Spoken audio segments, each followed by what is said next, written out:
Nico from China, Donna from Michigan, Sonia's New Chicago.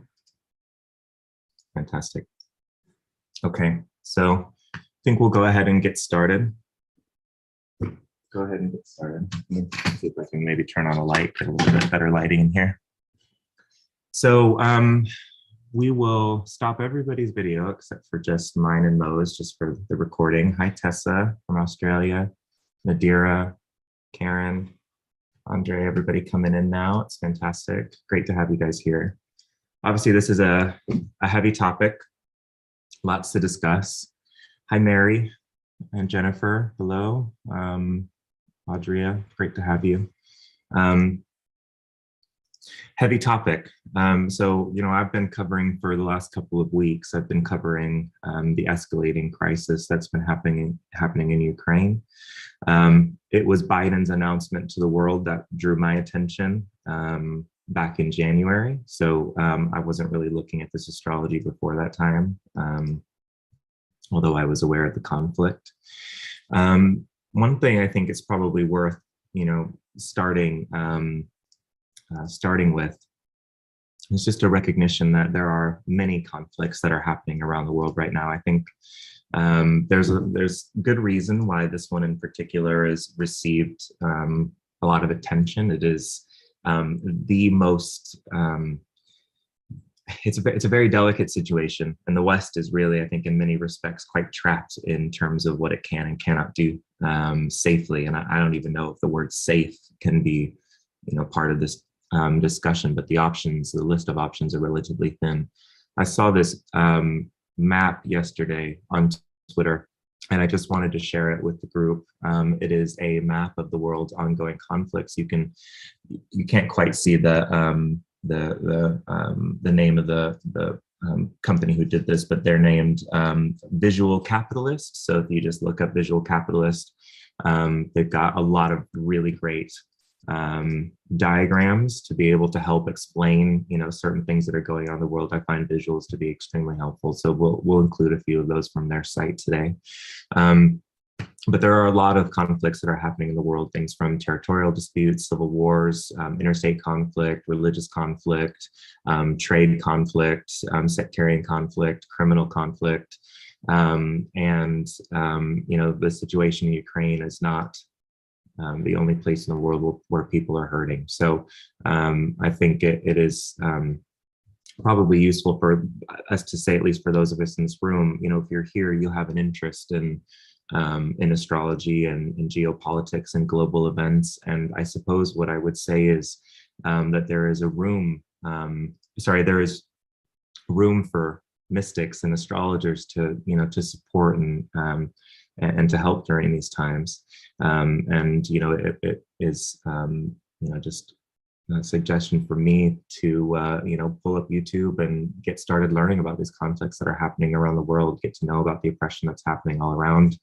We want to provide as much useful knowledge as we can out into the public.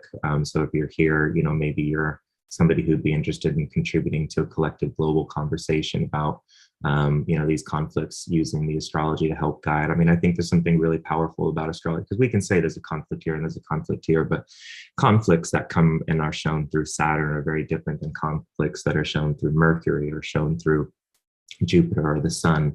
They just have different dynamics with them, and this is where the astrologer is able to be particularly useful, is because there is another component behind the mathematics that we see and the patterns that we see forming. There's quality. We can see the quality of connection between particular moments. And one thing I also just want to say is I just want to continue to champion the use of mundane astrology that is not for personal gain, not for bigging yourself up, not, I've made no predictions about this. I had my suspicions, I had my beliefs, but I found it to be the right position for me, not to seek to try to, make any proclamation, because the only person I'd be doing that for is for me. It doesn't help anybody else. I would just be doing that so that one day I could turn back and say, and I was right, which is, that doesn't help anybody. So if you practice mundane astrology, please don't be that asshole, who's championing how right you were while the world is hurting. So at any rate, we have some good astrology to show today. I'd like to introduce Mo. Mo, do you want to maybe just say hey to the group? I mean, I don't know. We've never spoken together before, so you might be a new face for some folks who came from my mailing list. But Yeah. Hi, I'm Mo. I've considered myself a Hellenistic, somewhat medieval astrologer.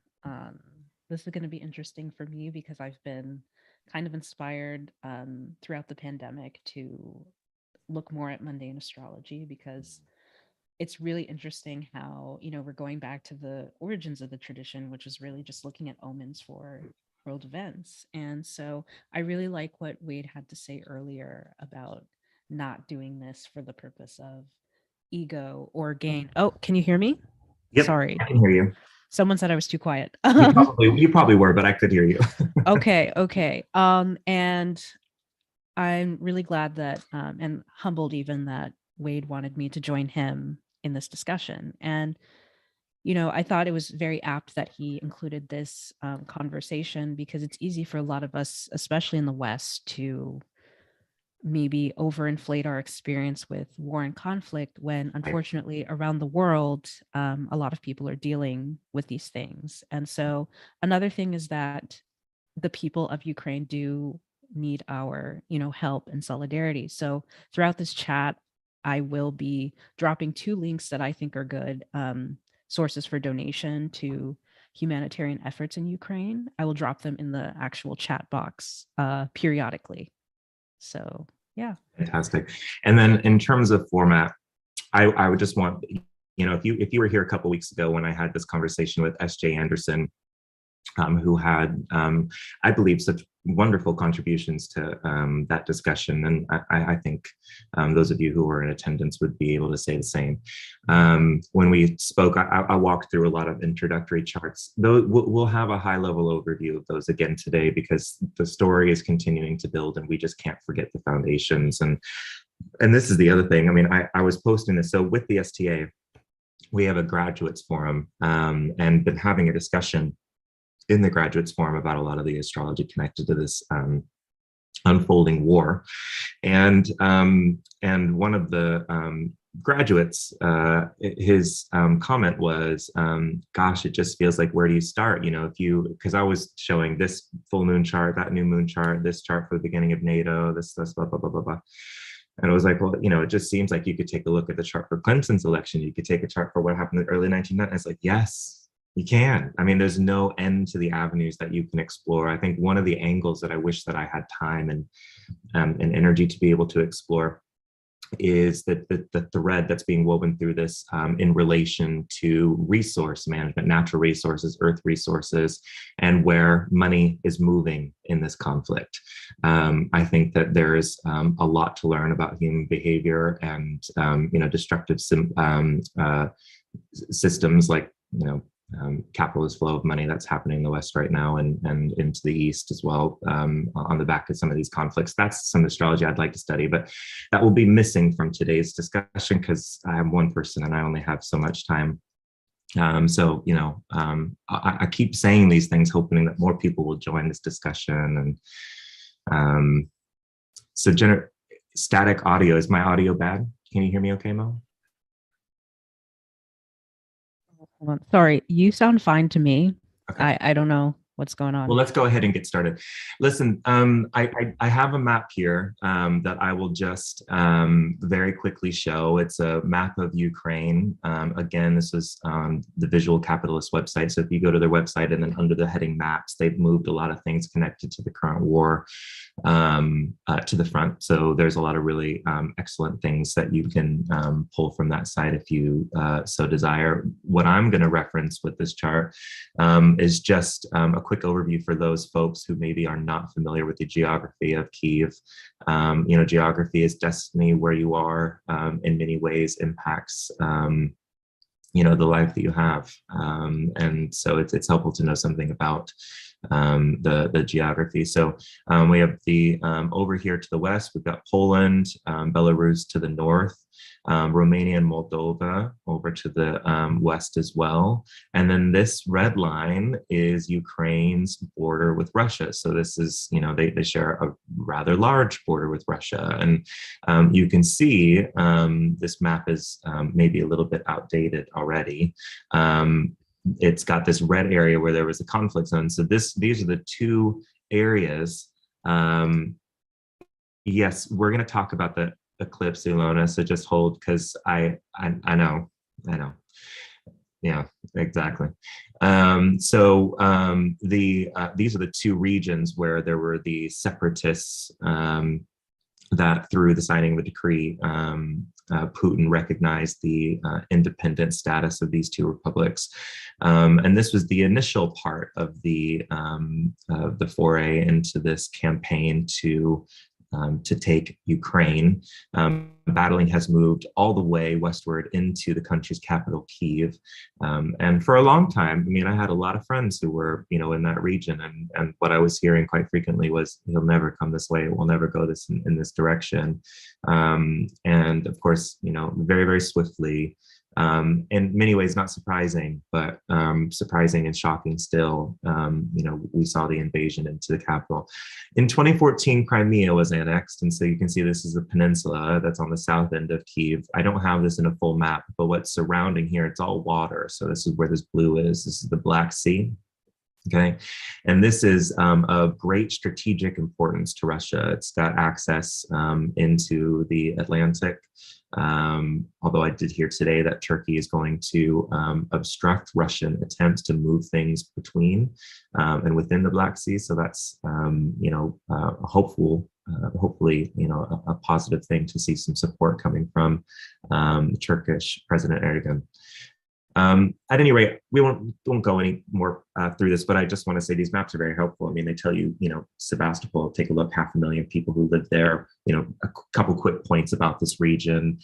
You can see where Chernobyl is and where the exclusion zone is. So there's, I think, useful things to see on a map like this. So I don't want to say that all of this started in 1990, because it certainly did not start in 1990.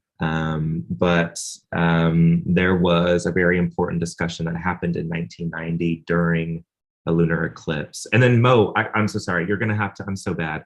Did you want to say anything about this map at all, Mo? No, actually, I think any comments about the map will make sense when I talk about, I guess when we go through the actual charts. Beautiful. Okay, no problem. So this chart is this is a lunar eclipse that happened while a discussion was being had with the then Secretary of State James Baker and Gorbachev's team. So it wasn't actually with Gorbachev himself that this conversation was had. It was with this guy, Eduard Shevardnadze. I'm not sure if I've got that name correct, but the discussion point was the following. It was essentially this recognition that as you know, the uprising and revolution was happening in the in East Europe, and we were starting to see the fall of communism, USSR style communism, the fall of the USSR as well, collapse of all those republics that made up the USSR. We started to see, yes, and Lisa, yes, exactly. That is the point, is that, so we'll get back to this in just a second, but just wanted to say yes. While these were beginning to collapse, now we're starting to have conversations about what do we do with East and West Germany. USSR, Soviet representatives were, you know, there at the table to have discussions. Well, you can see them photographed here at the signing of an eventual agreement.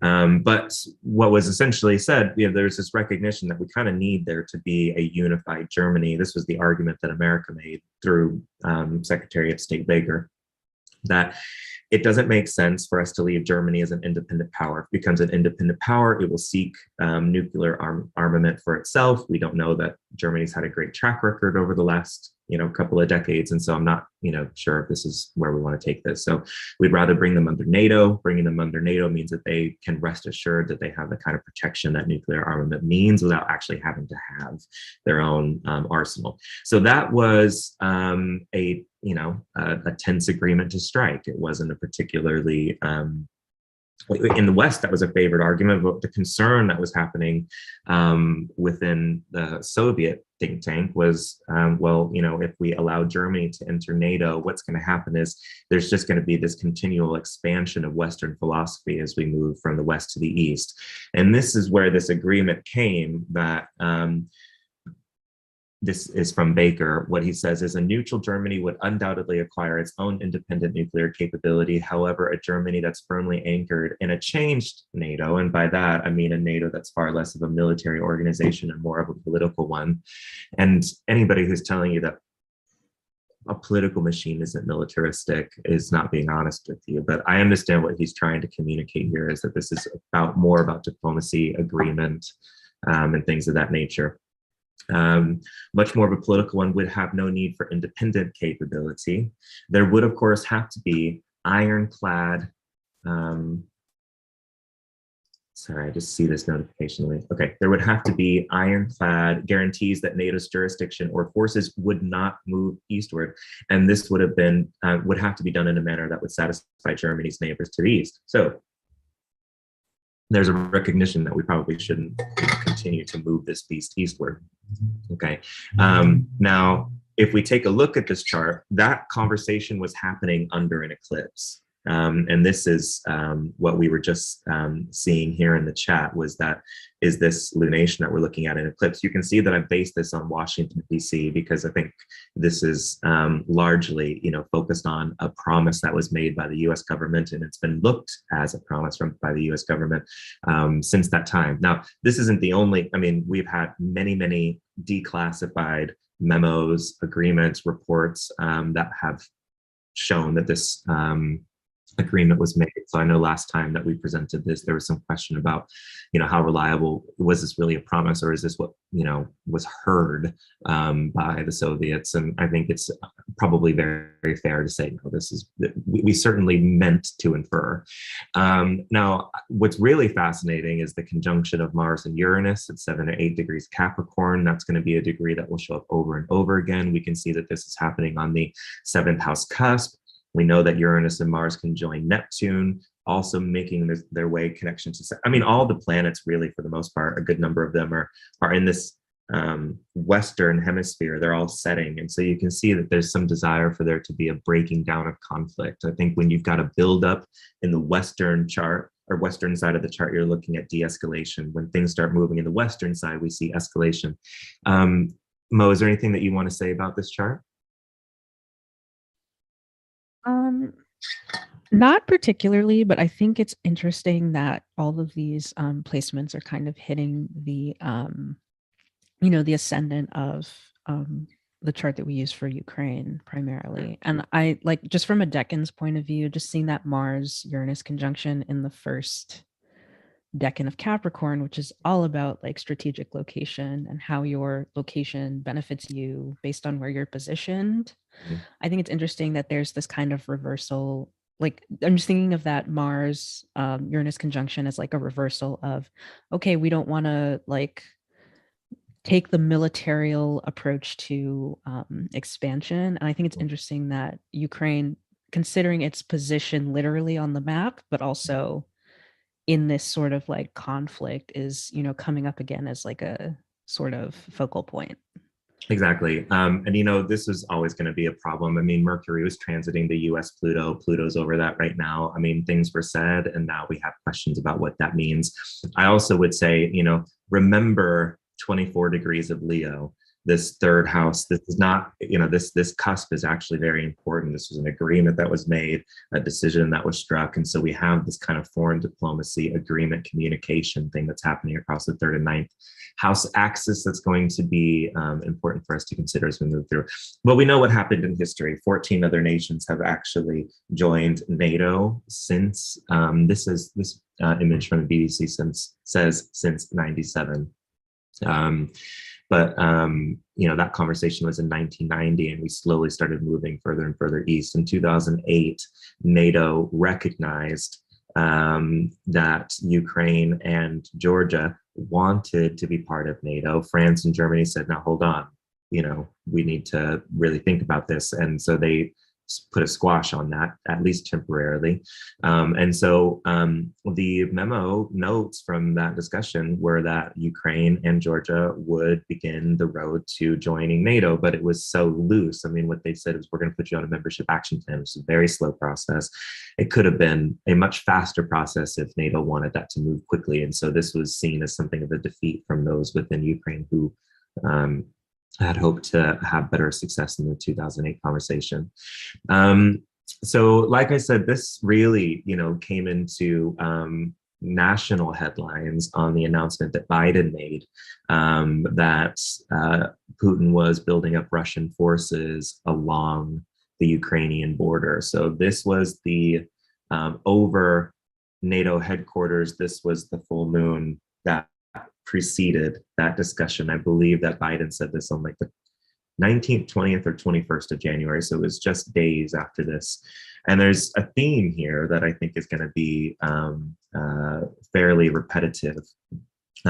This is a pretty big one, though, that this moon-sun opposition is including Pluto through this. We've got Mars at 25 degrees of Sagittarius. We don't know Putin's actual birth time, but I believe the window that we have puts his Mars pretty close to, if not on 25 Sag, within half a degree of it. So this is also a chart that's connecting in with his Mars return. This particular chart probably should have caught astrologers' imagination, this full moon, because it fell within the auspices of the Capricorn ingress from December of 2021. So December 2021, we had the Capricorn ingress, and that stays into effect until we get to the Aries ingress, which comes in March. So we're still a month away from that date. Have a look at this. You can see that this is over Kyiv in Ukraine, that the Capricorn ingress had a very, very sharp theme to it. And it's the exact same theme that we saw over NATO the week that this began. And Karen's asked if we've looked at the Aries ingress for Ukraine and or Russia, and the answer is yes, and we'll get to that as we move a little bit further in the presentation, so hang tight. And I think, Mo, what's going to happen is I'll have to have you just interrupt me when you want to say something, so I'll just keep an eye on when you unmute yourself. I actually have like an interesting comment, because like I just finally internalized the the Capricorn ingress for Ukraine. And I think it's really interesting that this was 2 days after Venus stationed on Pluto. And if you look at this chart, Venus rules the 4th house, which has to do with land. Yep. And so I think it's interesting that if you take the 7th house as like other nations, but I would say like rivals or adversarial nations that you have a known, adversarial relationship with, there's this dispute over land, and it's something that's precious to protect, because I think of Venus as sort of that thing that's valuable. Yeah, that's right. And I think one of the things we have to remember is that the West was getting very up in a tizzy about this long before Ukraine was agreeing. We had Zelensky saying, everybody please calm down. Russia has been around our borders for years. Why have you suddenly started to? But it was something to do with U.S. intelligence that was driving the conversation in a different direction, and the movement of forces very swiftly towards what looked like a battle line. Now, these are the most recent lunations. So this one was from January. This is the tail end of January, and then we moved into. And I also just want to say I used the word lunation incorrectly. Lunation, I learned from SJ, actually means a whole cycle of, new moon to new moon. And I embarrassingly for years have been saying lunation is either a full or new moon. So but the thing is, syzygy is the correct word, and that just sounds so pretentious. So I don't know. I probably will continue just being technically incorrect. But just have a look. So if you remember when we took a look at that Baker's Promise chart, everything was in the Western Hemisphere. We're talking about de-escalation and there we go. And now when we take a look at the chart connected in with the buildup of forces around the border, this was the buildup of forces around the border. Everything was in the Eastern Hemisphere. It was all ascending.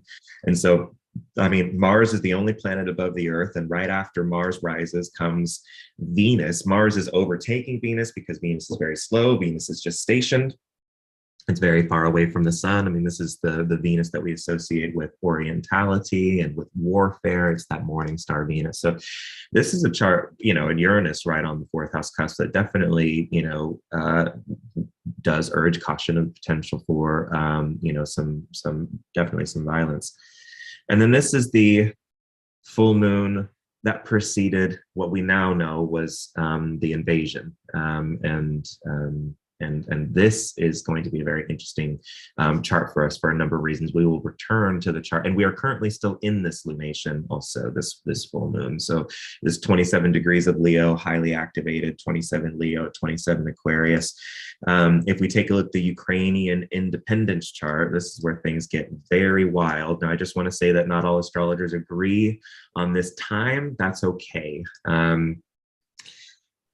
The astrologers in Kiev, the astrologers in Ukraine agree on this time. And so that is why I use this chart, but it is what it is. Now, if you have a look here, 8 degrees on the ascendant. I mean, this was back in 1990, when we had that Baker Promise, Mars, Uranus, 10 degrees Capricorn. I mean, it's very, very highly charged. And you can see that is Ukraine's ascendant. So this very early in my research became a very sensitive degree that was easy for me to recognize. There's a couple other sensitive degrees that we'll be paying attention to as we look through this, but that's the one to start with. I would also want to point out, that if we take a look at this lunation, there's so much, this Sun-Saturn conjunction on Ukraine's moon. This moon here at late Leo is in opposition to all these planets that are in the eighth. And the thing about the eighth house is where your loss becomes somebody else's gain. So it's about strategic foothold, resource extraction. So there's something about this signature, which is, I think, very telling. Mo, do you have any thoughts on these charts? No, I have a lot of thoughts. Great. Again, like just because all of the angles are hitting, certain parts in earth signs, I'm particularly struck by the I see in Taurus, that's on the midheaven of the tension chart. And, Uranus is hanging out there as well. Uranus is there. This lunation, this new moon that was at 12, it squares, these two cusps. So that's, an interesting kind of configuration as well. It kind of shows that the idea of Ukrainian sovereignty is really what was under question this whole time. Yeah, I also think about the fact, this will come up later, but Ukraine's chart ruler Saturn being in the quadrant first house. In that first decan of Aquarius, there's this strong need to assert and put boundaries around cultural identity and cultural sovereignty. And I feel like that's a huge part of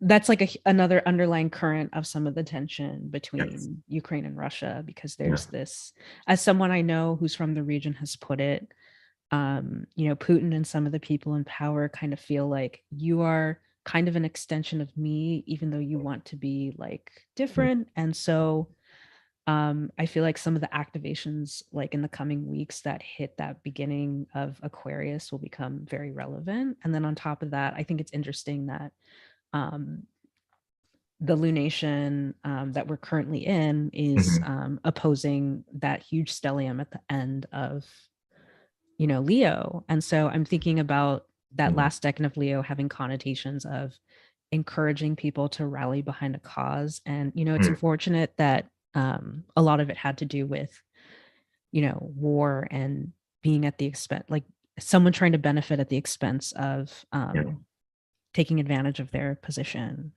I was watching this really wonderful discussion that the Financial Times held yesterday morning. They brought a correspondent who was monitoring the situation from Europe, one who was monitoring from Moscow, and then had somebody kind of hold a discussion between. And the parallel that's kind of was drawn that is interesting is that this is kind of the way that the English treated Ireland. It's this idea of this kind of satellite nation that should belong to it, but doesn't belong, and you just have kind of that there's an analogous kind of story. Obviously, it's not even remotely the same, but the point was that he was trying to give an example of the way that it's being discussed, here and there in Russia. So I thought that was quite interesting, just, colonial wars, etc.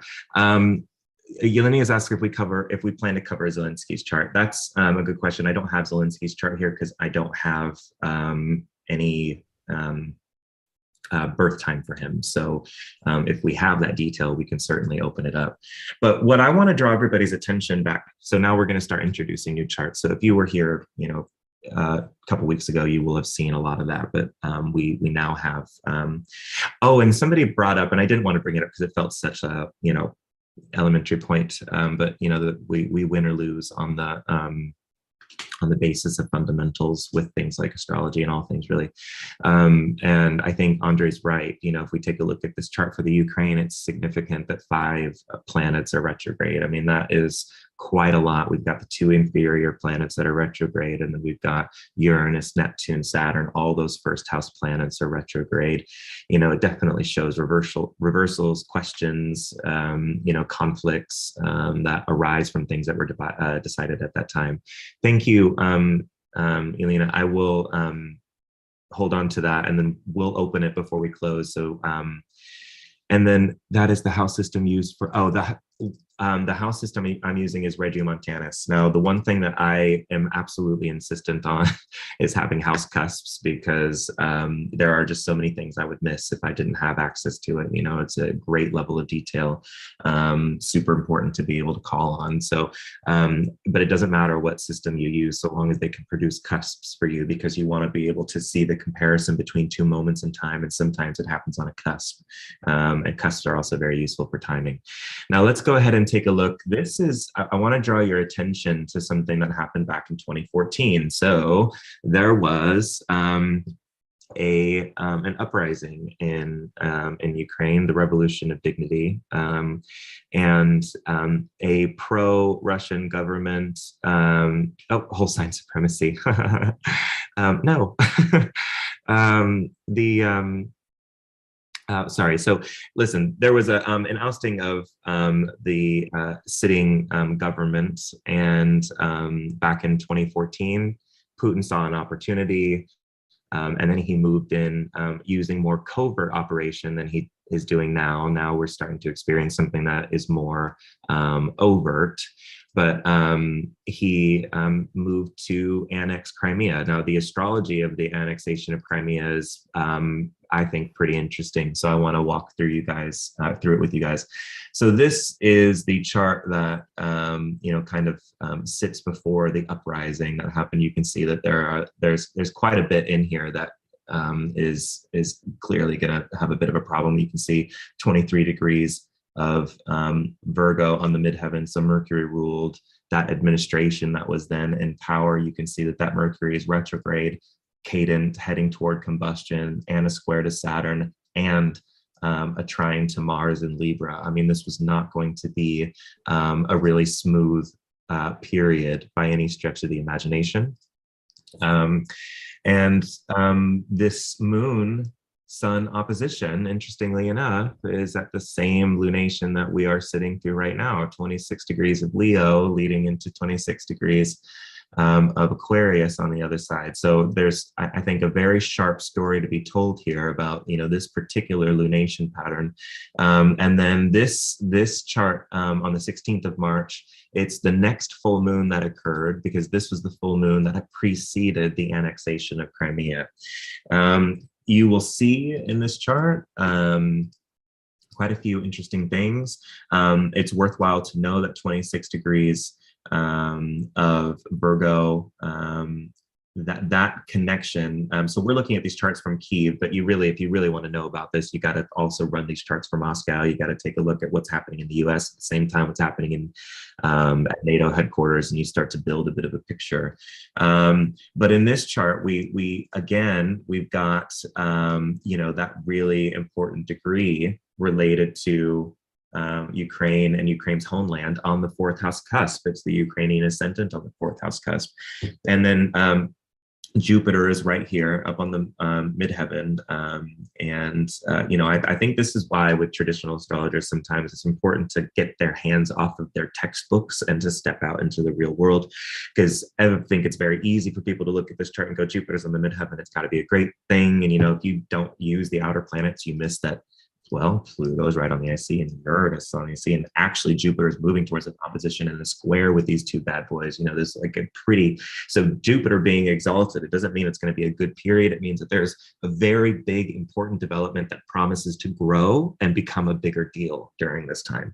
So that I do want to jump in because please, if you think about it, if you look at the Russian Federation chart from, I think it's 1990 or 1991, it actually owns a Jupiter at about 15 degrees Cancer. So this is the lead up to a Jupiter return for Russia, which is, I believe, still in the quadrant 11th house, and it does rule the fourth. So I think they saw this as an opportunity to.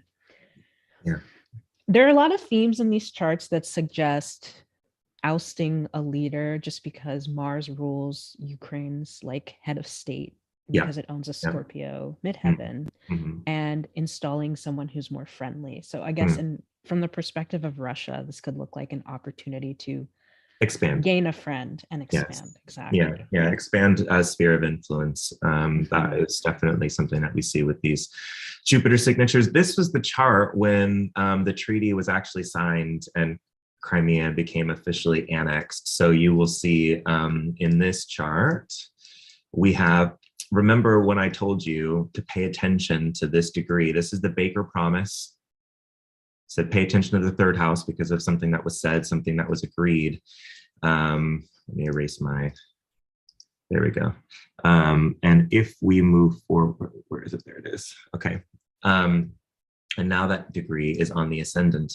And it seems to be a degree that really kicks off Russian aggression. And this is it doesn't surprise me though. Leo has longstanding association with military, and Regulus is also right around here. So there is a strong historical mythology around the latter degrees of Leo. In the Renaissance period, the Regulus would have been around 24 degrees of Leo. So for the last couple of 100 years, it's been like this last couple of degrees of Leo that we would have been writing about these kind of things. So at any rate, you can see in this chart quite a few things pop up. The first is that we've got this connection with this moon. This is the time that it was signed. We have this connecting back to Mars, which is now retrograde. There is the moon separating from an opposition to Uranus and a square to Jupiter, and it's now making an application to that Mars. So, it's a pretty intense chart, actually. We have a comment here. The image in the center bothers me, the women serving the men. Yes, I couldn't have put that better myself. Jennifer says, Putin as ex-KGB and online birth time location for him is likely inaccurate. Putin have consulted his own astrologers. Exactly. I have more than once felt like I have been studying the moves of another astrologer.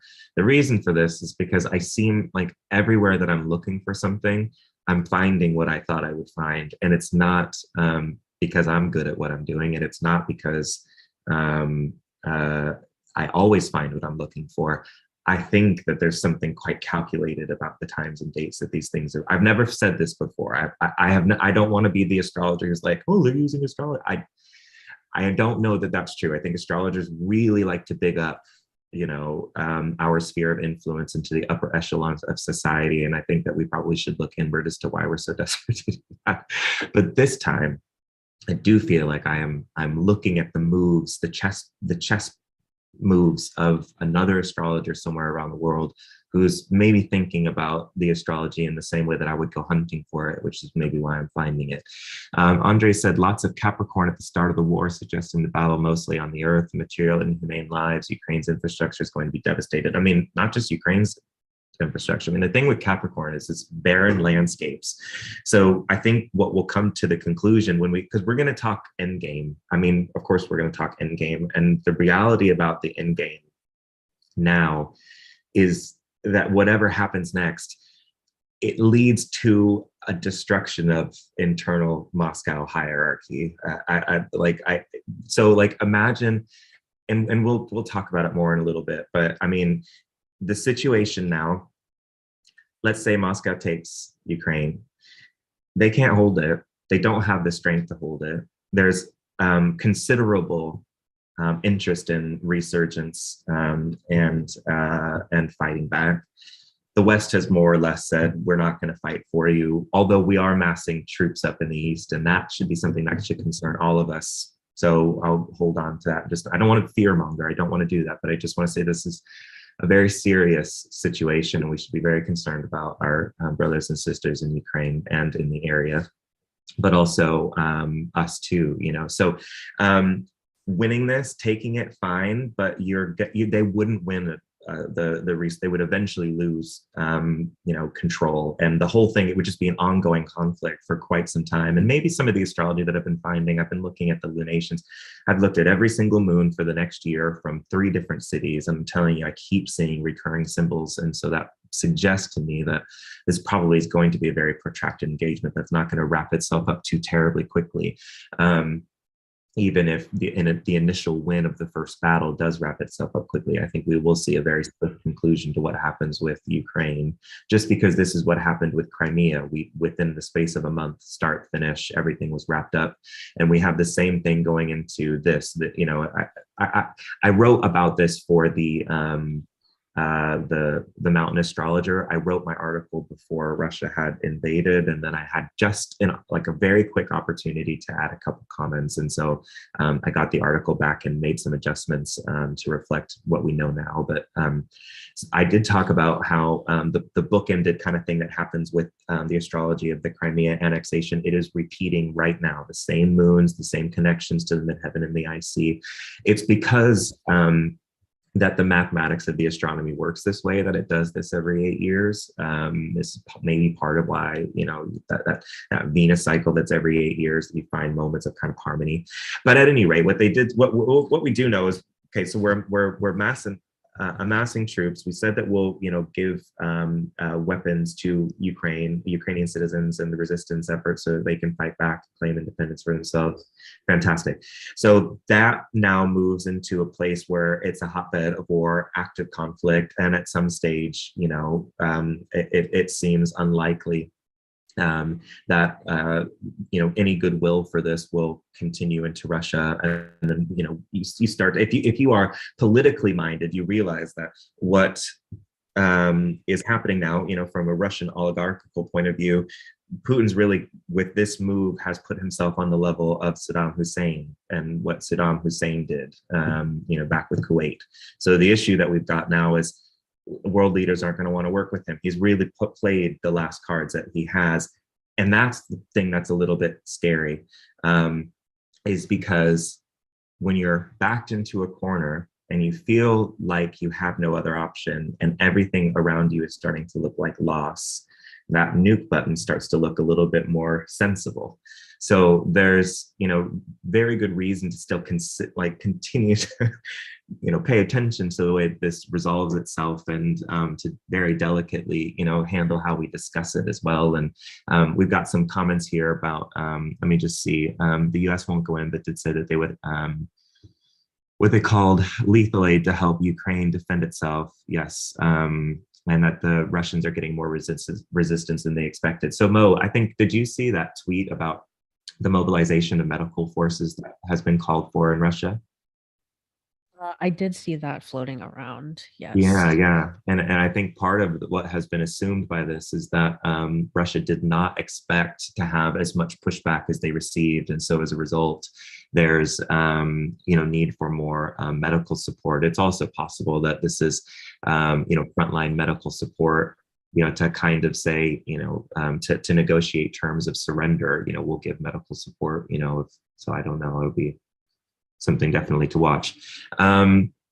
Apparently Putin's advisors, the oligarchs, advised him not to do this, and that sounds very reasonable to me. I mean, you have to also remember that there's a strong Jupiter element in a lot of these charts too. So what money is doing behind the scenes here is important.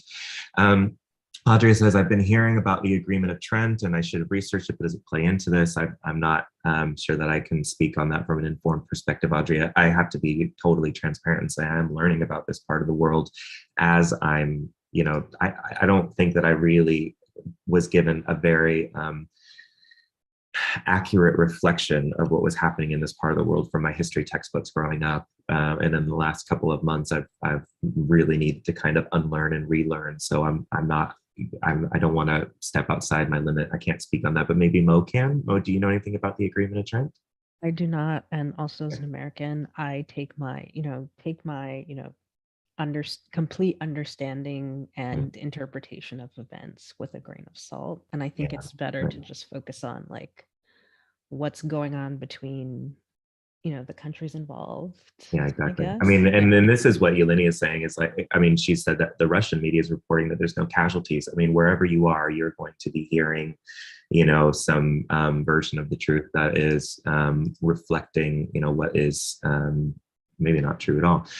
Rebecca says, I was looking into the Jupiter-Neptune conjunction in Pisces that happened in 1856, and the Russia was a huge topic then too with the Russia-Turkish war, and that's absolutely correct. If you go onto my Twitter, you will see that I retweeted a post from Nick Dagan Best, who it was somebody else who had brought this up. I believe it was somebody named Stephanie who brought it up. I can't quite remember. Somebody had brought up the exact point that you brought up, Rebecca. And then we had Nick Dagan Best come in and he actually showed the astrology and said, yes, you are right. And, connected some of the dots. And so we're seeing a return and resurgence of, some of those kind of imperialist themes coming from Russia. wait a second. I know, like on that point, I know you made a comment, Wade, about the fact that Russia kind of wants to start moving things through the Black Sea because they have Crimea. And you said Turkey Yeah. is starting to like provide the pushback. So I'm wondering if that's where, that kind of configuration would come into play. Yeah, well, that's a very good question. This new news about Turkey, I'm nervous about it. I'm nervous about it because that's some direct involvement now from another country, which Russia was very expressly saying, do not get involved. So, it's going to be an interesting thing to watch, and I haven't looked at the astrology of that at all, or Erdogan's chart or any of that. I mean, it's just and exactly. So Christine said it, and then Joanna said it earlier that Turkey's a part of NATO, and that's where this gets. It will be really tough. Jennifer said Russia has also said if Sweden and Finland join NATO, they will invade them. Right. All right. So anyway, annexation of Crimea. Now let's take a look at the chart for when Putin addressed Ukraine. I mean, this is where now we're starting to take a look at, what's kind of moving forward with this, story. On the 21st of February, Putin addressed Ukraine. It was a very chilling speech. I read the transcript and it was very unnerving. And this was the astrology of that address. You can see that we've got Libra rising. The moon's at 4 degrees of Scorpio. It's separating from a trine to the sun and applying next to a square with Mercury, which I think is going to be an aspect worth examining. So I definitely want to pay attention to what's happening with that Moon Mercury square. I mean, on one level, what this kind of speaks to is a problem with information, miscommunication, misinformation. I mean, all the way up through here, it was like, we don't intend on invading. We're just recognizing because I mean, that was the thing that was being said at this time, is that we're just recognizing these two separatist republics as independent states.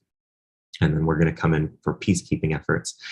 Audrey said, we're learning about history as it's happening because the history books won't be able to keep up. And I wonder how this will be seen by future history books, maybe like Germany in the 1930s. Yeah. I'm in downtown Kyiv, so I can update you about what's happening now. That's great, Yelena. So anything that you have to say, I'll make sure to repeat it for the recording. So feel free to throw that in the chat.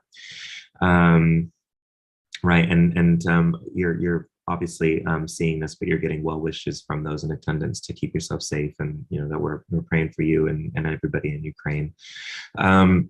So here's what we have. We've got two charts that we're taking a look at here. We've got Putin's address to the Ukraine.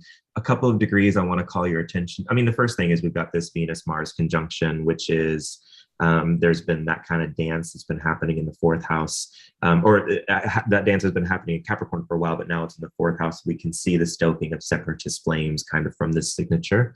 The moon square of Mercury. To me, it seems like a really key focal point. So I want you to remember, if you can, I want you to remember 7 degrees of Aquarius. That's where Mercury is, and 8 degrees of Cancer. And I also will point out that we have this other chart for when Russia actually signs the agreement, or the recognition of the separatist states. The only thing is that this time is contested, so I kind of don't want to focus too much on the astrology of this. But if this time is accurate, and then it does look like it could be, I've scoured the reports a couple times. One said it was earlier, around like noon, and then we've got a whole bunch that say sometime between 10:12 all the way up to 10:40, something like this. But this is the most consistently reported time that I have found. And if so, I mean, if it was earlier, all it would do is bring more emphasis to, the moon, Pluto opposition that kicked this thing off in the Capricorn ingress. It would bring more emphasis to that lunation that also brought this to the world stage, and Biden's address. Remember that chart had, I can bring it up just to make it easier for the mind. You remember that chart had the moon at 27 Cancer opposite the sun and Pluto. And then this is the Capricorn ingress, and we have the exact same configuration, but with Venus now instead of the sun. So if it was earlier, that's what it would be invoking. If it's later, what this does is it sets up an interesting timing mechanism, because now we have a Venus-Mars conjunction happening in that degree, at 0 degrees. So Mars is moving faster than Venus. It does this every now and again when Venus is near her station. It happened in 2018, and I think in Pisces that time. It happens frequently. Mars overtook Venus, and now Venus is speeding back up as she's coming out of her station, and is going to conjoin with Mars at 0 degrees of Aquarius. So now this sets up a place where there might be some timing mechanism we can use with this. I don't know what it means yet. We have to kind of stay close and see. And some of the times we just find out what it means as it develops. But that was the degree of the Saturn-Jupiter conjunction. If that's the degree of the Venus-Mars conjunction, it's like all the natural pairs are coming together to conjoin. And what seems interesting to me is that this could be setting the stage for the next 20 years. We had September 11th, that plugged very deeply into the Saturn-Jupiter conjunction that immediately preceded it in May, I believe, of 2000.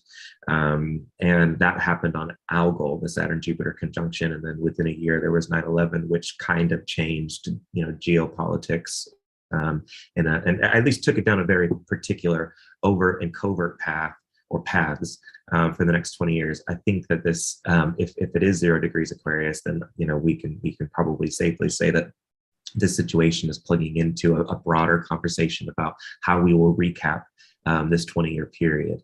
Mo, do you have any thoughts on this? I mean, I'm going to move. Yeah, no. It's okay. I'm glad you tapped on me here. I just think it's interesting because I'm looking at the Russian Federation chart. I mean, Yeah. I'm looking at it in whole signs, unfortunately, but so I'm going to make that joke every time. It was so funny. What's so funny is I don't like whole sign houses, but I only ever invite whole sign people to talk with me. So he's trying to convert us. It's funny stuff. But I think it's interesting how a lot of the stuff in early Aquarius is activating the moon North Node conjunction that the Russian Federation chart has. And I guess from a whole science perspective, you could see the moon as being the ruler of, again, friends of the nation. And so I think it's interesting that with the moon Mercury square, which is heavily activating that, that sort of natal moon North Node for Russia, it's painting one impression of how they want to go about making alliances, I guess. And a lot of this would be happening like the lunation, or where the moon is itself in this chart. It's in that third house, which is neighbors, right? And so there's this relation with neighbors that's implicated here. And so I think it's also interesting that the descendant of Putin's address about Ukraine falls on the Mars of that chart, which I think would be in the quadrant 7th as well. So yeah. Yep, I see it. Okay, so let me move forward. Um, I, I want to say that the first thing that when I looked at this chart, and I wrote it to my newsletter, so if you're in my newsletter, you'll have heard me say that this chart immediately made me suspicious of Germany, immediately. And I don't know, whether or not I'm, going down the right track, but I want to put my evidence out there, and then maybe somebody in the audience, I don't know if you guys can contribute what or, we can kind of hopefully continue the dialogue that way. I'm sure Mo will have things to share as well. I just kind of want to point out that this is the chart for the Germany's economic unification. Now, whether you say reunification, unification, your political opinion about what actually happened in the 1990, I'm using the exact language that shows up in Nick Campion's Book of World Horoscopes so that I can appear to be neutral. So what I think is really interesting about this chart, and actually there's quite a few things that are interesting. So this Moon Mercury square, it represents a particular problem. Now, the first thing that happens with squares is a good keyword to use, and I got this from my mentor, Deborah Holding, is that squares, they produce a sense of feeling stuck. You don't have freedom to move about. You feel very rigid. You feel contained. You feel kind of trapped in a way. And when we take a look at this chart, the Moon Mercury square, what this seems to point to for me is the potential for people to feel like they are being navigated through forces that are in some way feeling as though they are out of their hands and they have to respond in one way or another. Obviously, we know that Germany has a significant energy reliance on Russian pipelines, and it's a very cold time to not have energy moving through that part of Europe. This Moon Mercury square, when the two, Mercury is fickle anyway, okay? Mercury is fickle anyway. And the square with the moon, it made me think about the questioning of allegiances. I mean, Mercury rules the 12th house in this chart, and it's the intercepted turned 12th. So there's this from the 10th, which I use when I'm thinking about government or anything, kind of on that political stage. So I was thinking about, I wonder if this is about testing the strength of alliances and, pitting, powers against one another. And I initially was not surprised to learn that Germany has said that they did not support the SWIFT, putting SWIFT sanction on Russia, but it wasn't just Germany. Actually, a lot of Europe agreed. I think it was Italy or France that also agreed vocally. It hurts everybody to put a block on a transaction system that is that big, but in terms of sanctions often take months before they produce the desired effect. And so if you want something to happen now, stopping a messaging system for the financial transaction, et cetera, is important.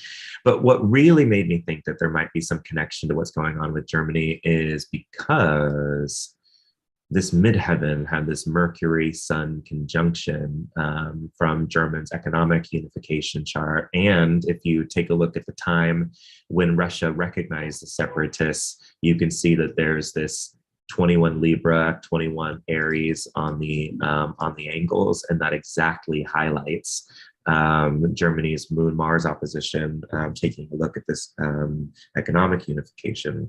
So what's also important is paying attention to the fact that Mercury and the Sun at 6 and 8 degrees of Cancer, well, that is in opposition to the Ukrainian ascendant.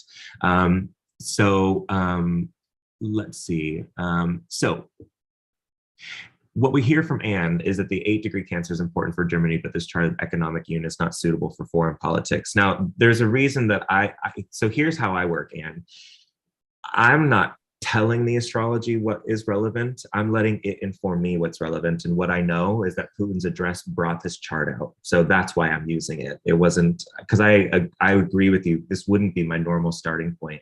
But I have to trust the astrology that it's telling me that there's a moment of significance here because it's so clearly called out.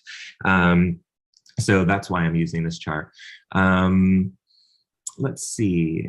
Most of Europe relies on Russian gas, not just Germany. There's also this note here that Germany stocked up on natural gas for the rest of winter, came from Japan and US. Apparently, yes, I read about the Japanese negotiation, but it won't be a long-term solution.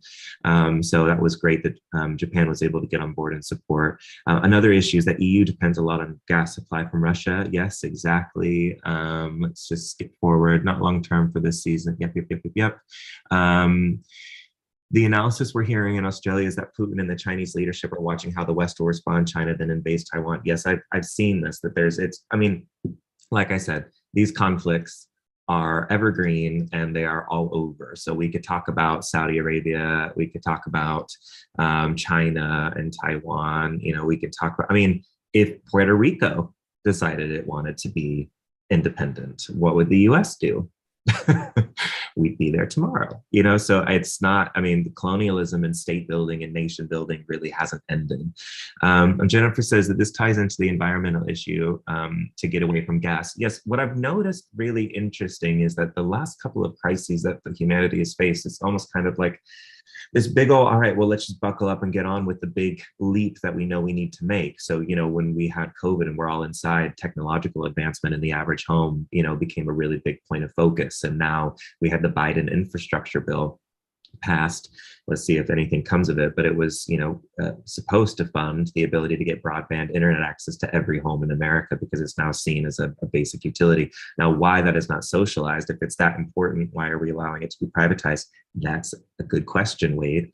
So I'm still curious about all of that. But and now with this, Jen, I think you've got a really good point, is that there's questions now about what does it mean to move to a different form of energy reliance that's away from fossil fuels, but we're still very much stuck on this dependency, as you've said. So it's just kind of opening up some new conversations. And it's also reminding us that when we're this interconnected, we're so vulnerable to each other, and we're vulnerable to each other's mistakes and what each other does right or does wrong. And how important it is to do the right thing. Mo, do you have anything you want to say about these charts? Not these charts, but just to your point about the interconnectedness, I think that, okay, sorry, this is just my larger thought about like Pluto wrapping up in Capricorn and going to Aquarius. I think that's going to be a huge theme we start to explore, more deeply as our I guess sort of material relationships to each other start to, collapse because of, climate change, pandemics, whatever, things like that. Yeah, completely. All right, so this is the chart now of Russia's invasion of Ukraine. The time that was reported by the US security officials is that 4:30 a.m. Local time, and I'm centering it on the capital, Kyiv. So look at this. I mean, take a look at Ukraine's national chart and take a look at the time this is why I'm saying, why 4:30 a.m. unless you were trying to invoke this astrology? It could have just as easily been an hour later, or an hour earlier. But, either this is evidence of, astrology really does work and all things really are interconnected in a way that just feels like just so enmeshed, which I believe is the case.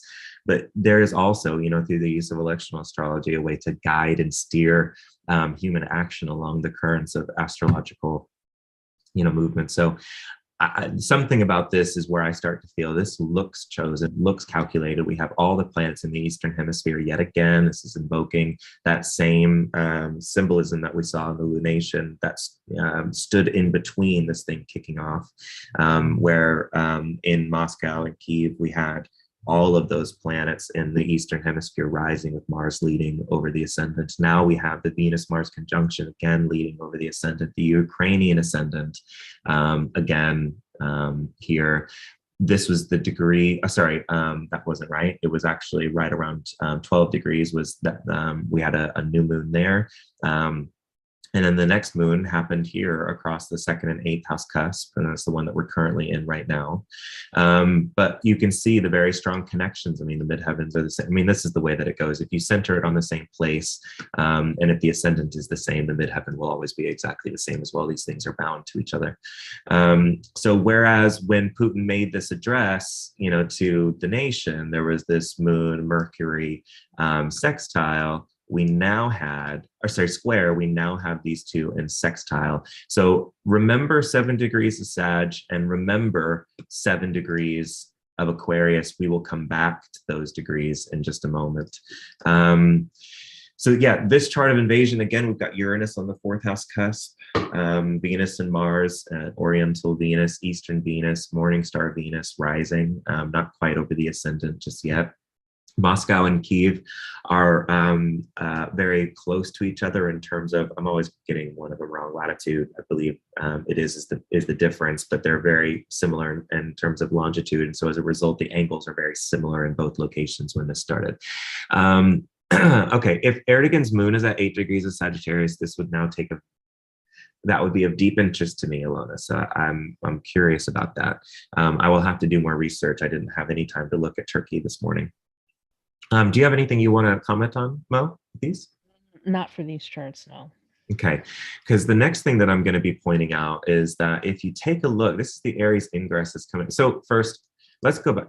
I'm going to continue to build on this Germany theme because it's just top of mind. Pay attention to the time of this economic unification, which has already been brought super sharply into focus by, you know, the astrology of the time that the separatists were acknowledged, and at the time that Putin began his address. So it's pretty well plugged in, you know, economic concerns. I mean, I think what this suggests is it's not the political state of Germany, it's the economic state of Germany that's responding. And those two are not actually the same. Sometimes they are, sometimes they are not, in any country. Right, so we've got those same angles again for the Germany reunification, but they're now flipped. So instead of 22 Sag on the midheaven, it's on the IC. This is the Aries ingress for Kiev.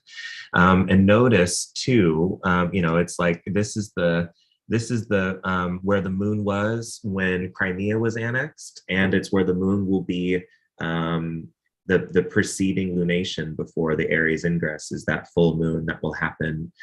You can actually see it, you know, if we bring the sun back, it was right about 26 degrees of Pisces and the moon was at 26 to Pisces. So the preceding lunation is actually on the ascendant. So the things that are happening and building right now are going to really have a massive impact, and nobody should be surprised by that, but we can definitely say that the things that are, you know, climbing now certainly going to have a lot to say as we move into the next year. Mercury rules the ascendant and it rules the midheaven, and it's in pretty bad shape. It's in its sign of fall, it's in its sign of detriment, it's in the 6th house. It's making an application to another 6th house planet. Mo, what are your thoughts taking a look at this? I have so many comments about I'm sure you do. Aries ingress. So yeah. One thing with Aries ingresses is that as someone who reads solar revolutions charts for clients, and the way I learned how to do practice mundane astrology was to compare these Aries ingress charts to the inception chart or whatever root chart. So one thing you can do is look at where the angles or any planets fall in relation to the the rooted chart you're using. And so this 24 degrees of Virgo and like that last decan of Virgo is very interesting, because if you look at the Russian Federation chart, its ascendant is hanging out around those degrees. The Mars of the Ukraine chart is hanging out at around those degrees. And I think that, you know, at least from the perspective of Kiev, if we look at the fact that the ascendant of the Aries ingress is conjunct Mars, which happens to represent the ruler, the leader, the leadership, I do think there are going to be questions about, you know, leadership and maybe the safety protection of the leader, but also just dealing with questions of conflict and war. Mm-hmm. I well, believe, you know, in this moon also, isn't that right on Kamala Harris's sun? I mean, yeah. So this is an Aries ingress. The whole world is going to have that moon for this Aries ingress, but I've been kind of thinking about the role that she will be playing in the next year. And I don't know if that means maybe Biden is more focused on what's happening internationally while she's taking a domestic kind of route. But sorry, I interrupted you to make a comment. No, it's okay. Like I so I was actually looking at that like for the fact that, for quite a few countries, I'm just thinking about Canada's ingress because that's actually ruling the chart. And Mm. it's basically, some people would consider that void. Its most recent aspect was separating from Pluto. So I'm interpreting that as, you know, uh, like a tragedy weary world, like, because the Yeah. moon rules Yes. people, right? And I feel like that last decan of Libra is kind of like the damned if you do, damned if you don't decan, because there's an element of realizing that sometimes to keep the peace or stay balanced, you can't always just be passive, right? So there's going to be this maybe more forceful, I guess, relationship with that kind of thing. And we're also coming off of a full moon for this particular ingress. And I think it's Mm. interesting that the moon is in the second house. So again, there are questions of economics. And I feel like that moon square to Pluto, just because of the decans that they're in, has connotations of rethinking, I guess, the global power structure in terms of finances. And like, for some reason, I just really get the strong impression looking at some of these charts that Ukraine might apply pressure to maybe kicking Russia off of the like the global economic Mm. system. Because I Mm. think that Mm. also tying into the US Pluto return in the second house, Mm. the way that the US might change its strategy to maintain its hegemony, if that's its Yeah. goal, right, Yeah. is Yeah. to wield more financial influence rather than, say, like violence, if that makes sense. Yeah. Yeah. Andre said the world looks like a schoolyard. One kid is bullying. He needs to be schooled and learn how to share with the other kids. I think what's actually happening is that we're focused on you know, the big kids that are bullying, but actually there's kids hiding in every part of this schoolyard bullying somebody, and that's the thing. It's not just one bully. It's like, and in a really meta universe, the story ends and it turns out that we're the bully. I don't know. Now, I told you exactly, we're bystanders, we're letting the bully, exactly. But, getting involved, this is what I was saying before, the West's options here are really limited. Our tendency to have a very militaristic approach and very violent approach to managing world affairs, getting involved in other countries' businesses, settling, and for all reasons that, like, if you sit down, somebody could justify quite a lot. But if you zoom out, it's a quote my 78-year-old grandfather, this shit ain't working. It's just not working. And because of the highly militarized approach that the US has taken in resolving pretty much any conflict internationally, it now cannot use that lever. It cannot.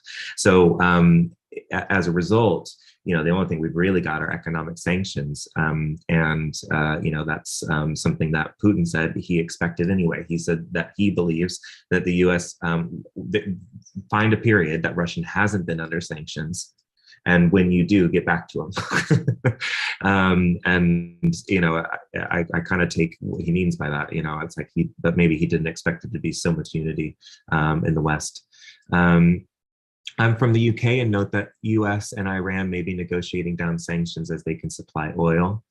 Thank you for sharing that. I wanted to share this lunar eclipse that's happening in November. The truth is, there's so many charts that I could show. I can go forward, back. There's quite a few. This one in particular looks really interesting to me. And the reason for this is because if we take a look at the time that Putin made this address, remember that I told you that there was this moon Mercury square. So the moon was making an application to this planet. So the position of Mercury, very, very important. And just so you know, when this Venus-Jupiter conjunction gets exact in Moscow, 7 degrees of Aquarius is on the midheaven. So that's part of why I'm like, I really think there is something to this Mercury that's got to be really important.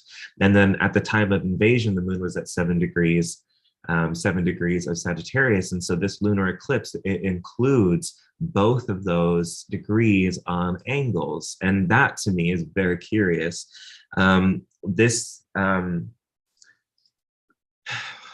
God, goodness, there's so many things we could say about this. I believe, isn't there also I need to pull out my eclipse thing. There's also an eclipse, I believe, that's going to be at 25 or 26 degrees, whatever it is. It's calling in Mark Zuckerberg as well. So part of what I'm going to do. Yeah, it's May 16th, I believe. Yeah, So that's that's coming up pretty actually, soon. Yeah.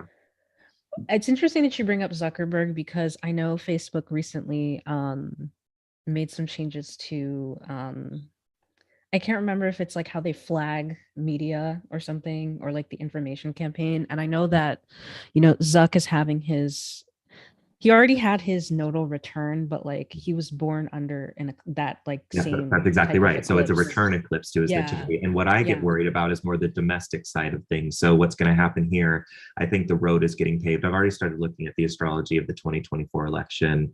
And I think what it's looking like, there are a lot of signatures that cause me to predict Trump's first victory that are repeating. And so Zuckerberg's connection into this, I'm not exactly sure where this goes, but I know that Facebook had played a little bit too much of a role in the election in 2016. And there were legal suits as a result when that came out, the whole mess with Cambridge Analytica. So, I mean, if you can imagine, war unleashed under Biden, everybody's always already talking about how, America's weak, its response has been weak because, people don't really understand what's really at stake here. Yes, thank you, Mary Louise. So May 15th, total lunar eclipse at 25 degrees of Scorpio, which means the sun is going to be at 25 Taurus. So, it's a really interesting configuration to take a look at from these perspectives. So I think, inflation's high, the economy has been tough, recovering from COVID has been hard. It's going to be really tough, I think, for Biden to be able to seek re-election. He's going to be 4 years older than he was the first time. There's some tough stuff, coming up. We obviously have the midterms here coming up sooner, so maybe that's where my energy should go. But there's something about this Facebook thing that I haven't quite let go of. But anyway, this eclipse is, kind of interesting. Anything else do you want to talk about that eclipse at all? I mean, I don't know if you looked at it. I did look at this one. I remember we said something about it because, I think it was in the context of Germany's, not their economic reunification, but I think the establishment of West Germany post-war. Yeah.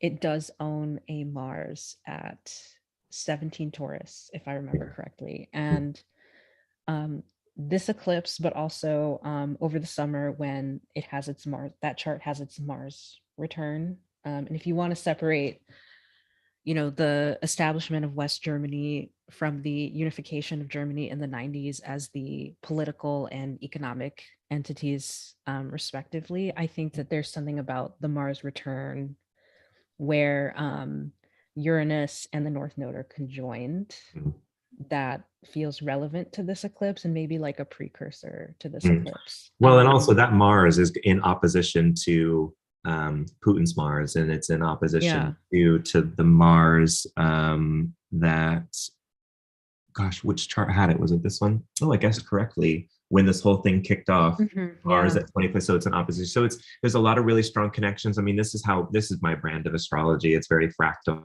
It's all about looking at connection after connection, because I believe this is how the network is shown, and it helps me be able to see where these pieces are coming together. We had some comments here that go ahead. But I did want to make a comment that the Mars retrograde is going to go over that midheaven. That's right. Aries ingress chart. Yes. And I really think that there's going to be implications just because Mars rules the 8th house. Well, stand by, because I got more to say on that. Yeah, okay. There's a long Mars moving through Gemini and back and forth. I completely agree. Let me read these comments that have just come in. I think there's some really good ones here. Alona's pointed out that Biden's sun at 27 Scorpio is also going to tie in with that eclipse, and that's a really good point. It's got the last November's eclipse, and then the upcoming eclipse is very important, and that might be, maybe this moon. He's also in a lunar perfection this year, so the eclipse is for Biden. That's right. Yep. So we might be looking at, potential failure of health or anything like that could actually then explain why Kamala Harris's chart is so focal in some of these big central mundane figures. And it's not that like the universe is calling. Well, no, that is what I think. I mean, it's kind of one of those things. The reason I was when Trump won, I think that a lot of astrologers are very surprised. I was surprised that astrologers were surprised. I think that they, maybe misunderestimated how far right America had moved. But also, the astrology was so clearly pointing toward Trump. I mean, the Aries ingress in that year was like a Saturn-Mars conjunction and a fire sign on the ascendant, and he was born with Mars and fire on the ascendant. The Saturn-Jupiter conjunction of 2020, it's his exact birth angles, 28 degrees Leo on the ascendant, 22 degrees Taurus on the midheaven. It's exactly what he's got. All the campaign choices he was making, it was lining up perfectly with the inauguration chart for the next year. I mean, it was just all over the place. You could start to see it. I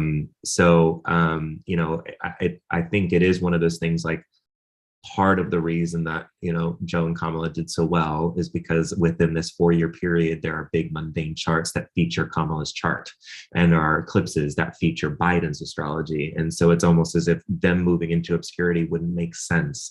It would make more sense for them to be called into more of a national stage.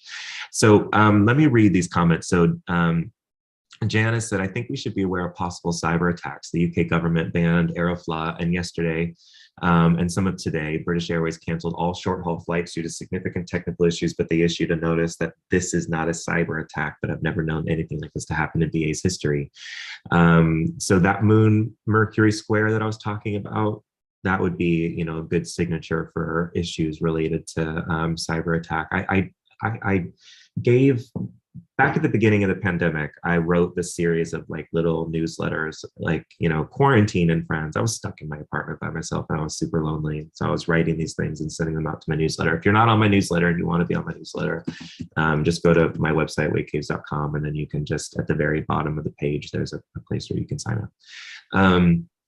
And I had written an article about some interesting cyber attacks that I had recently learned about that had happened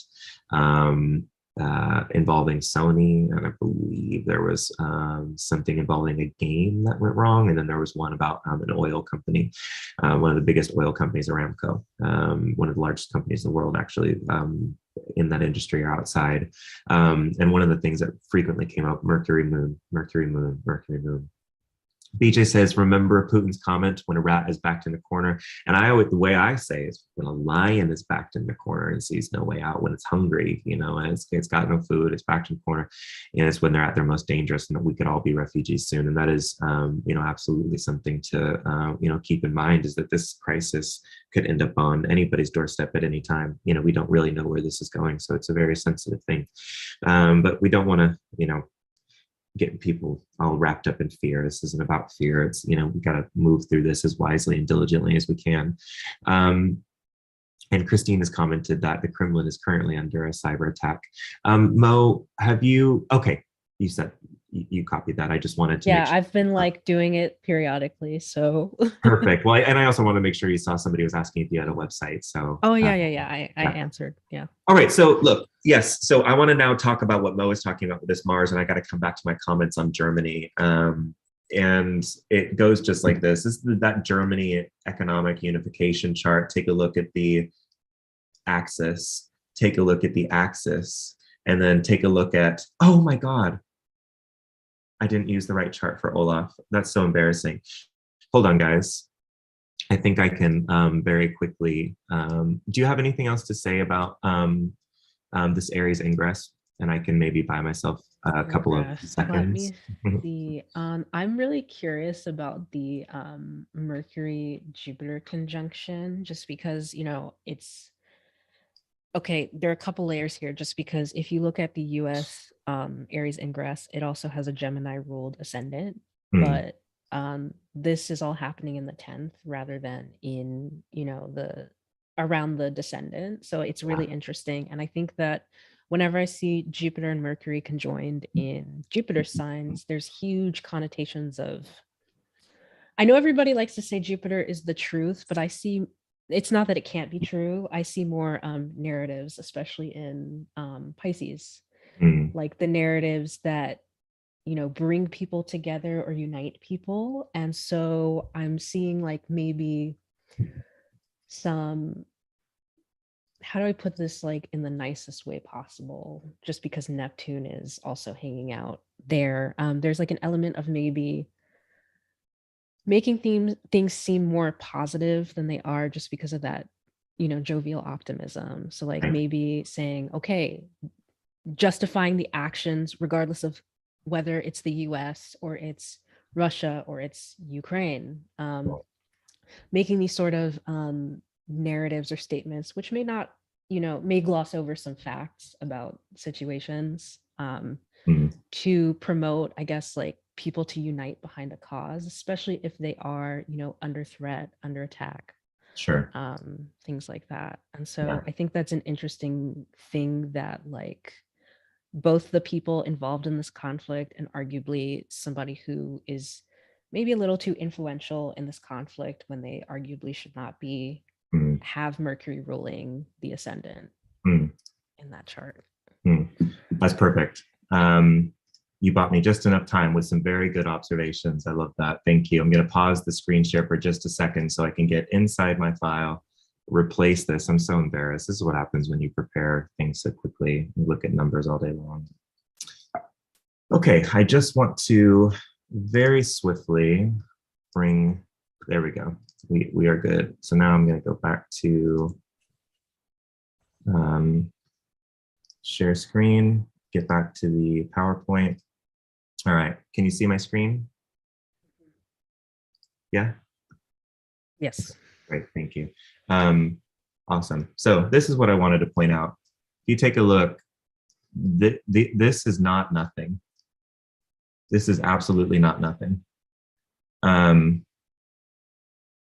I don't know what it means yet. But Germany is going to be a big player in this conversation, I believe, moving forward.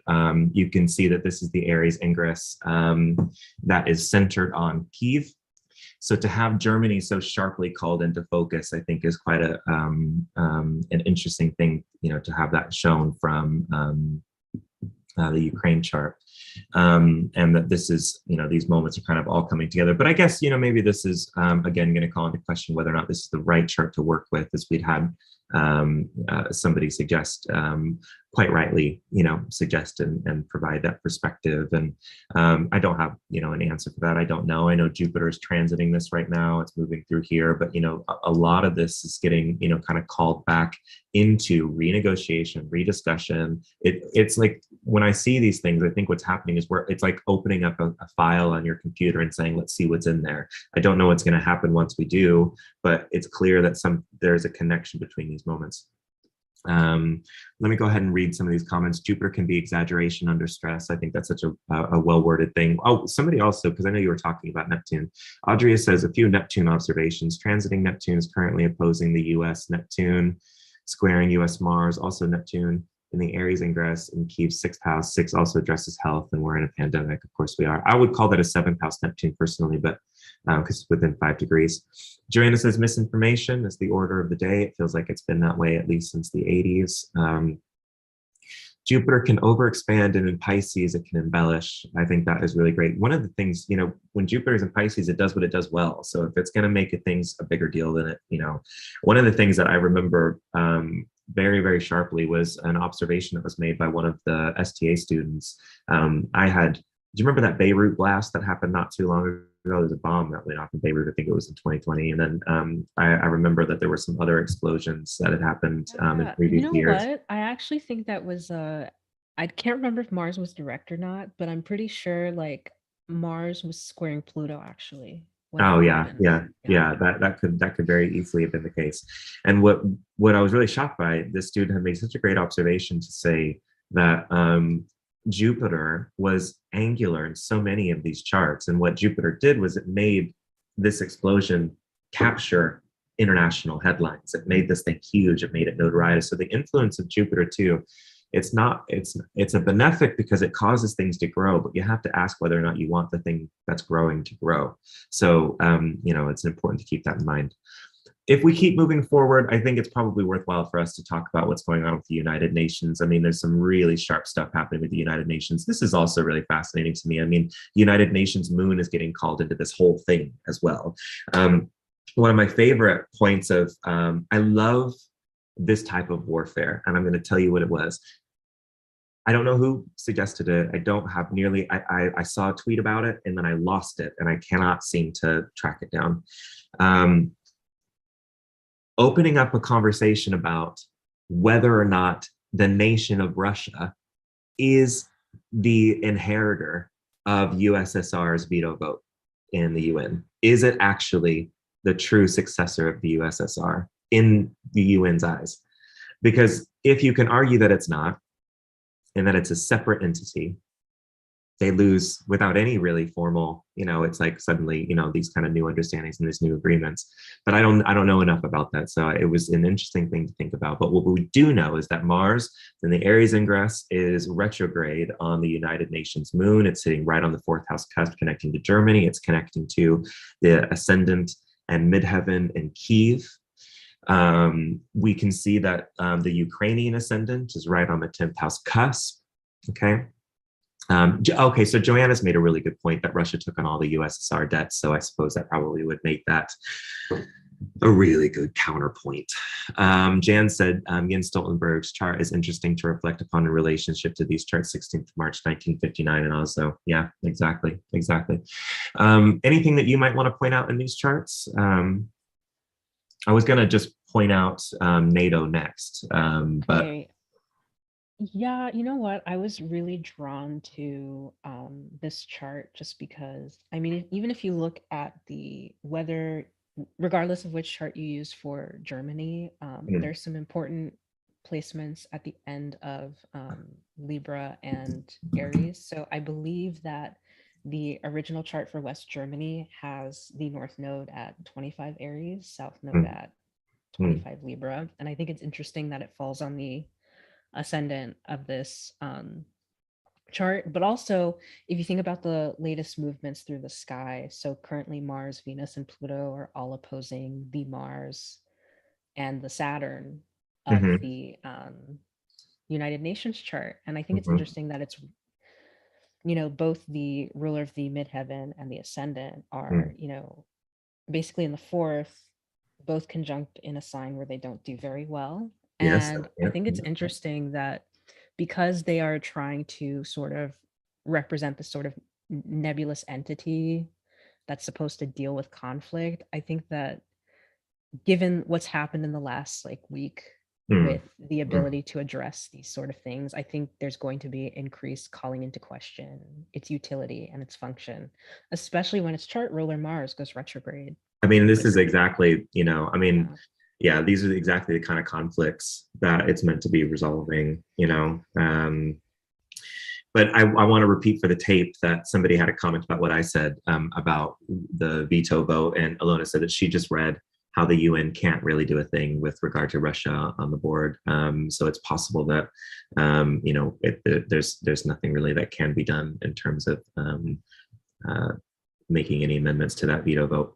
Let me just quickly move into the chart for NATO. I use a chart for when NATO was put into force. There are multiple charts to be used for NATO, but this is the one where it was signed by Truman and it goes into effect. And this chart has 2 degrees of Scorpio rising and 8 degrees of Leo on the midheaven. And what I find fascinating is that this NATO chart, it has such a strong Mars Jupiter opposition. And when you take a look at all these charts, they all seem, this degree comes up so frequently, I would say between 18 to 23 or 24 degrees of the cardinal sign. So Germany's economic unification, we've got this opposition here, which is in square to what's happening here. It's in square to what's happening here. And if we move over in NATO's chart, they've also got something along that axis. We have mentioned from Mary Louise that there is a solar eclipse coming up on the second degree of Scorpio, or sorry, 2 Scorpio. Yes, I remember that, but I don't have the date. Let me just take a look in my handy dandy. It's actually the day of the midterm.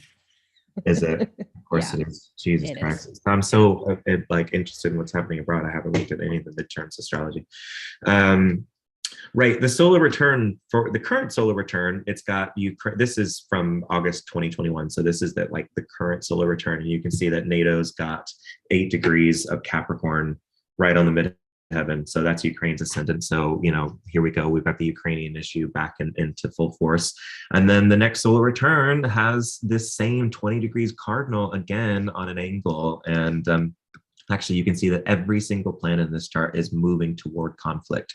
Every single one of them. The moon is in opposition to Pluto. Venus is moving to an opposition of Saturn. The sun is in square to Mars. Mercury is making an application towards an opposition with Jupiter, while it's separating from an opposition to Neptune. Every planet is involved in conflict. So I just don't see it being a possibility that NATO is going to have collectively any kind of solid smooth year in the next year. And remember this, Moon Pluto opposition. This is 24th of August, 2022. And also, I just want to say the 23rd and 24th consistently comes up. So like the 24th of October, 24th of August. I mean, Ukrainian independence was also on the 24th of August. So there's a lot of very interesting connections to 24s of these months, which would probably put the sun around the ingress of a new sign. So I think that's probably, talking about, solar contacts and, the rising of, political machinations involving solar type people. Anyway, so, this whole thing kicked off on this Moon Pluto opposition, and it's back in the NATO solar return for next year. Right. So Jan says small gestures, but sports are boycotting Russia, and Sweden, Czech Republic, and Poland have just refused to play Russia in the World Cup qualifying rounds. Also, football, even scheduled for St. Petersburg, was moved to Paris a few days ago. And I just read also from the Financial Times that Formula One has also pulled out of Russia. It was supposed to happen there. I do have a comment about that, because if Yeah. you go back to the solar, the Aries ingress chart for both Russia and Kiev, Yeah. that would put that Venus enclosure in the 5th house. And I think of like the fact that I mean, this is a besieged Venus. She's stuck. It's besieged, yeah. And so it's like, I could see a consequence manifesting in terms of like that's hitting, what we enjoy. And I think for some people, they're not going to be able to profit off of selling the things that they enjoy. So like I've seen in Canada already, at least in Ontario where I am, like they're pulling vodka from the shelves just so that people can't buy it. I've had a request to get you to talk into your mic. People want to hear. Oh, sorry. I said, at least in Canada today, literally today, they're like, okay, we're not selling vodka from Russia anymore. So I think that also seeing that Venus is squaring Uranus, whenever I see that, it's like a change in tastes that's kind of forced on you. And I think it's interesting that people might not be able to indulge in some of the things they enjoy because of this conflict, because we're going to like pull away some of our enjoyment or engagement of things that are associated with Russia as a means of punishing them economically. Yeah. I suppose where I'll just close. Listen, there's a lot of moons coming up that there's so much to take a look at. I mean, I remember I think there's lunation at the beginning of April. First of all, the one that's happening in the middle of March is going to be like the one that happened in Crimea, the annexation of Crimea. So that one's one to watch. The one for the 1st of April is very interesting. I'm just taking a look at this new moon that happens at 0 degrees of Cancer, because that's in opposition to the Ukrainian ascendant. I spoke about this last time, and I did not realize how relevant this degree was going to be, because that is, of course, the degree that the moon was at when Russia invaded. We have learned that this is Erdogan's moon. I believe that has now more or less been confirmed. So, from Ukraine, you can see from this perspective, we're taking a look again at having that very like conflict heavy degree area of the 18 to 23 degrees of the cardinal signs getting activated here in square to Mars. So you can see ongoing conflict, armed militia, it definitely seems like what I would expect. And then this is the new moon shown from Washington, D.C., because there's on some level likely to be, continued involvement from the U.S. where NATO is concerned, of course. So I don't really have anything else to present today. I mean, I think that this is kind of an ongoing discussion, and I'm sure that we'll have another event. But do you have anything you want to maybe close out with, Mo? I think it's interesting that a lot of the institutions that were designed to deal with this kind of thing post World War II, a lot of them have that Mars in late Cancer. And just seeing how a lot of that Cancer Capricorn axis has been activated by all the angles, but also Pluto. And, when Mars goes into Aries, will also be triggered. I do think that there's going to be a calling into question of the function of these things, because I think it's going to unravel very quickly. Hmm. Hmm. I can see Yeah. that. Yelenia's asked if we can have a quick look at Zelensky's chart. If you give me his details, I can do it very quickly. I'm going to need to leave soon-ish, so I won't be able to stay on for much longer. But if you can give me Zelensky's birth data, I absolutely can pull it up real quickly. Let me stop my screen share and get into my software. There we go. Okay, so let's have a look. Thank you. 25th of Jan. Part of the reason I'm a little bit nervous about looking is because I don't want to say anything too rashly. I am worried through some of the signatures for his well-being, and then to hear that at the Moscow Security Conference they were concerned about his well-being, and now he's publicly saying that he's not sure, where his life is about to head. Those are things that, so I kind of did want to hesitate on looking at his stuff live, but now Kroivoy, it's not spelled that way in my software. So honestly, oh, yes, found it. Yep, good. Right, well, okay. Let me share my screen. If that is a good workable time, there's quite a few things in here that are of interest to me. I mean, that degree is relevant, isn't it? I mean, that Sun-Venus conjunction is, this says United Nations, but that's not correct. I should say that this is Zelensky.